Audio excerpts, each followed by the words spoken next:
پندرہ شعبان کی رات کو شب برات کہا جاتا ہے۔ اس رات کے حوالے سے دو باتیں قابل غور ہیں۔ ایک آیا کہ اس رات کرنے کے کوئی خاص اعمال ہیں یا نہیں ہیں، دوسرا یہ کہ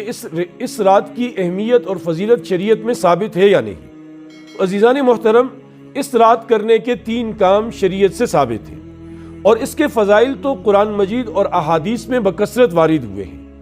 سورۃ الدخان کی جو ابتدائی آیات ہیں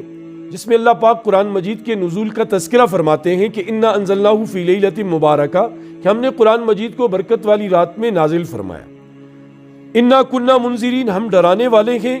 فیہا یفرق کل امر حکیم، اس رات ہر حکمت والے کام کے فیصلے کیے جاتے ہیں۔ اب اس کو لے کر علامہ جلال الدین سیوطی فرماتے ہیں تفسیر جلالین میں کہ اس سے مراد نصف شعبان کی رات ہے، 15 شعبان کی رات ہے جو سورہ دخان میں جس کا تذکرہ ہے، اور احادیث میں تو بکثرت اس رات کی فضیلت وارد ہوئی ہے۔ ایک روایت میں جس کا مفہوم ہے کہ جب 15 شعبان کی رات ہوتی ہے، اللہ پاک آسمانی دنیا پر تشریف لاتے ہیں اور فرماتے ہیں ہے کوئی معافی مانگنے والا جسے معاف کرو، ہے کوئی سوال کرنے والا جس کا سوال پورا کیا جائے، ہے کوئی روزی کا طلبگار کہ جس کو روزی عنایت کی جائے، ہے کوئی اپنی مصیبتوں سے نجات حاصل کرنے والا کہ اس کی مصیبتیں دور کر دی جائیں۔ اسی طرح حضرت علی رضی اللہ تعالیٰ عنہ سے روایت ہے جس کا مفہوم ہے کہ آپ علیہ السلام نے فرمایا کہ قوموا لیلہا وصوموا نہارہا، کہ اس رات قیام کرو، نفل پڑھو، اور اس کے اگلے دن 15ویں شعبان کا جو دن ہے اس کا روزہ رکھو۔ اسی طرح حضرت عائشہ رضی اللہ تعالیٰ عنہ فرماتی ہیں کہ ایک مرتبہ میں نے دیکھا نبی پاک صلی اللہ علیہ وسلم حجرے میں نہیں ہے، میں حضور علیہ السلام کو ڈھونڈتے جنت البقیع تک جا پہنچی، وہاں میں نے دیکھا آپ علیہ السلام وہاں کھڑے ہیں، تو آپ علیہ السلام نے فرمایا اے عائشہ، یہ 15 شعبان کی رات وہ رات ہے کہ جس رات اللہ پاک قبیلہ بنی بکر کی بکریوں کے بالوں کی تعداد کے برابر گناہگاروں کی مغفرت فرماتے ہیں۔ یعنی اتنے زیادہ لوگوں کی مغفرت ہوتی ہے۔ محدثین نے لکھا ہے کہ بنو بکر کی اس زمانے میں ان کی جو بکریاں تھیں ان کی تعداد 20,000 کے لگ بھگ تھی۔ اب 20,000 بکریاں اور ان کے بال بہت بڑی تعداد بنتی ہے، مطلب یہ کہ اللہ پاک اس رات بہت سارے لوگوں کی مغفرت فرماتے ہیں، کثرت سے اللہ پاک مغفرت فرماتے ہیں۔ اور اسی طرح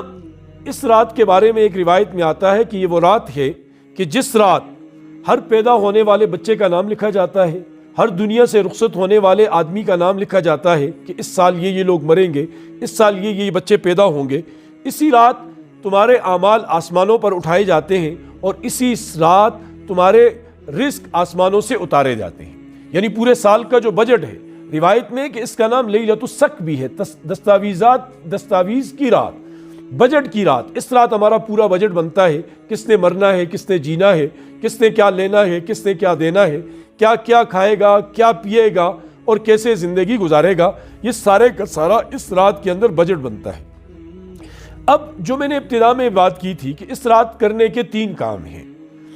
ان روایات کو بغور دیکھیں تو 3 چیزیں ثابت ہوتی ہیں اس رات کے کرنے کی۔ ایک، رات کے نوافل، جیسے حضرت علی کی روایت سے ثابت ہے کہ رات کو حضور نے فرمایا قوموا لیلہا، رات کو عبادت کرو۔ اب یہ نوافل گھر میں پڑھنے چاہیے انفرادی طور پر۔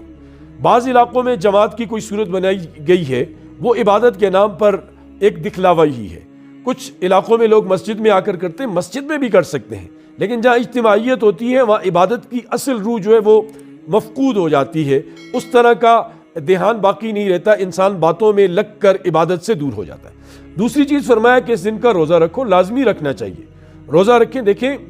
ہمارے جو اعمال ہیں یہ دنوں کے اور جگہوں کے اعتبار سے ان کی قیمت بڑھتی رہتی ہے۔ ایک نماز ہم گھر میں پڑھتے ہیں الگ ثواب، مسجد میں پڑھتے ہیں الگ ثواب، پھر بیت اللہ میں پڑھتے ہیں الگ ثواب، تو یہ اسی طرح روزوں کا بھی ہے، محرم کے روزوں کا الگ ثواب ہے، اسی طرح اس رات کا، اس دن کا روزہ بھی اہمیت کا حامل ہے کہ ہم روزہ رکھیں، جب بجٹ پیش کیا جا رہا ہو ہماری رات عبادت میں لگے اور دن ہمارا روزے میں ہو۔ اور تیسری چیز جو حضرت عائشہ کی روایت سے ثابت ہے کہ نبی پاک صلی اللہ علیہ وسلم اس رات جنت البقیع تشریف لے گئے، تو قبرستان جانا بھی ثابت ہے، لہٰذا اس رات اگر کوئی قبرستان جائے تو جا سکتا ہے، لیکن آج کل جو قبرستان جانے کے نام سے جو ایک طوفانی بدتمیزی برپا کیا ہوا ہے کہ چراغاں کیا جاتا ہے، موم بتیاں جلائی جاتی ہیں، پورا ایک قبرستان میں میلہ سا ہوتا ہے، تو یہ وہ جو اصل روح ہے وہ ختم ہو جاتی ہے۔ اب قبرستان جانے کا مقصد کیا ہے؟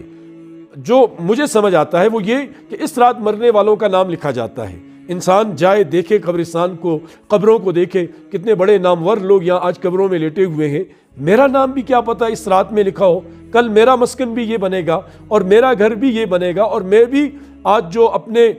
کمروں میں ہوں، اچھے لباس میں ہوں، اچھے بچھونوں بستروں پر ہوں، کل ایک دن سب کو چھوڑ چھاڑ کر میں بھی اس قبرستان کی زینت بن جاؤں گا، اور یہاں میرے ساتھ میری کوئی چیز نہیں آئے گی سوائے میرے اعمال کے۔ تو یہ حکمت ہے اس کی، لہٰذا اس کو کوئی ایسا میلہ نہ بنایا جائے، کوئی ایسا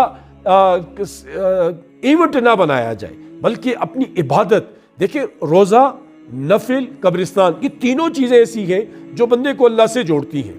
آخرت کا غم لے کر آتی ہیں، انسان کی دنیا سے بے رغبتی پیدا کرتی ہیں اور آخرت کی تیاری کی ترغیب دیتی ہیں۔ تو لہٰذا اس رات میں یہ تین کام کیے جا سکتے ہیں، اس لیے دعاؤں میں مجھے بھی یاد رکھیے اور تمام